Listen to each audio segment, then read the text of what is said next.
Hello all of you. आज मैं आप सबको काइंड्स ऑफ सेंटेंसेस जो कि इंग्लिश ग्रामर का टॉपिक है उसे मैं हिंदी में समझाऊंगी। तो बेसिकली काइंड्स ऑफ सेंटेंसेस जो है वो 4 टाइप्स के होते हैं। फर्स्ट वन है assertive sentence, second imperative sentence, third interrogative sentences और फोर्थ एक्सक्लेमेटरी सेंटेंसेस। तो चलिए हम उसे एक एक करके देखते हैं। पहला है असर्टिव सेंटेंस। आइए इसकी डेफिनेशन देखते हैं। A sentence that makes statement or assertion is called assertive sentence. इसका मतलब है कि जो एक स्टेटमेंट है जो असर्शन करती है उसे असर्टिव सेंटेंस कहा जाता है। एग्जाम्पल देख लेते हैं। He is a humble man, he is a good leader. तो इन दोनों एग्जाम्पल से आप सबको पता चल सकता है कि ये दोनों जो है वो स्टेटमेंट्स है, तो इसे हम असर्टिव सेंटेंस कहेंगे। सेकंड वन है इंपेरेटिव सेंटेंस। डेफिनेशन देखिए। A sentence which gives order or request is called imperative sentence. तो इंपेरेटिव सेंटेंसेस का मतलब है जो सेंटेंसेस में आप किसी दूसरे को ऑर्डर देते हो या किसी को रिक्वेस्ट करते हो।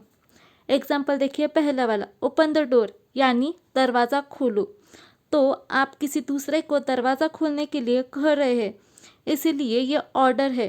तो अगर आप किसी को ऑर्डर दे रहे हैं तो वो होगा इम्पेरेटिव सेंटेंस। और सेकेंडली आप सेकेंड एग्जाम्पल अभी देखिए, can you please give me your pen to fill the form.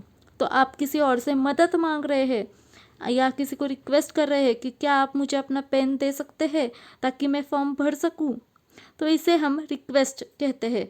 तो जिस वाक्य में या जिस सेंटेंस में ऑर्डर हो या फिर रिक्वेस्ट हो उसे इम्पेरेटिव सेंटेंस कहा जाता है। ध्यान रखिएगा, ऑर्डर और रिक्वेस्ट साथ में नहीं आएंगे, एक तो ऑर्डर होगा या तो रिक्वेस्ट होगी। ठीक है।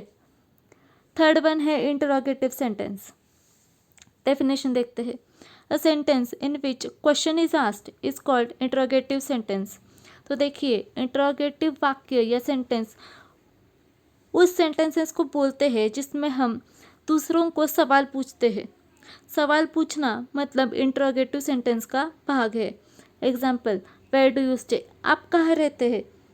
तो ये सेंटेंस में आप दूसरे को पूछ रहे हैं कि आप कहाँ रहते हो, तो इसका मतलब है कि ये सेंटेंस इंटरोगेटिव सेंटेंस है। दूसरा एग्जाम्पल भी, व्हाट इज़ योर नेम, आपका नाम क्या है, तो ये सेंटेंस भी इंटरोगेटिव सेंटेंस है। और note, interrogative sentence always ends with a question mark. तो आपको ये ध्यान में रखना है कि जो इंटरोगेटिव सेंटेंसेस में है ना, उसके आखिर में हमेशा क्वेश्चन मार्क होता ही है। अगर क्वेश्चन मार्क नहीं होगा तो आपको चेक करना होगा कि ये इंटरोगेटिव सेंटेंस है या नहीं, क्योंकि इंटरोगेटिव सेंटेंस के आखिर में हमेशा से ही क्वेश्चन मार्क होता है। चौथा और लास्ट है exclamatory sentence. A sentence that tells or expresses human emotions like sadness, happiness etcetera are called exclamatory sentences. तो एक्सक्लेमेटरी सेंटेंसेस उन सेंटेंसेस को कहा जाता है जो मनुष्य के भाव व्यक्त करे, जैसे कि दुख हो, सुख हो, भय हो। वैसे अभी एक एग्जांपल देखिए, वाह व्हाट अ ब्यूटीफुल गार्डन। तो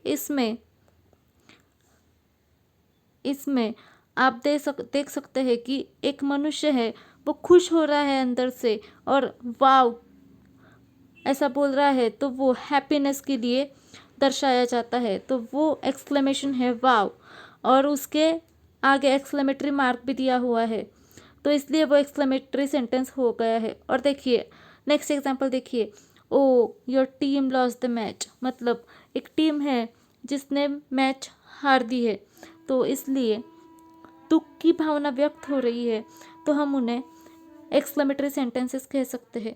note, exclamatory sentences always have exclamation mark. तो जो एक्सक्लेमेटरी मार्क है वो हमेशा से ही एक्सक्लेमेटरी सेंटेंसेस के एंड में रहता है। तो हाँ, आज के लिए बस इतना ही। आपको समझ में आ गया होगा ऐसी आशा करती हूँ। अगर नहीं समझ में आया है तो वापस वीडियो में जाके आप दे सकते हैं। देख सकते हैं वापस। जो पार्ट्स है वो आपको अगर समझ में नहीं आए हैं, अगर समझ में आ गए हैं तो बहुत अच्छा है। प्लीज़ मेरे चैनल को सब्सक्राइब कर दीजिए please. Thank you very much.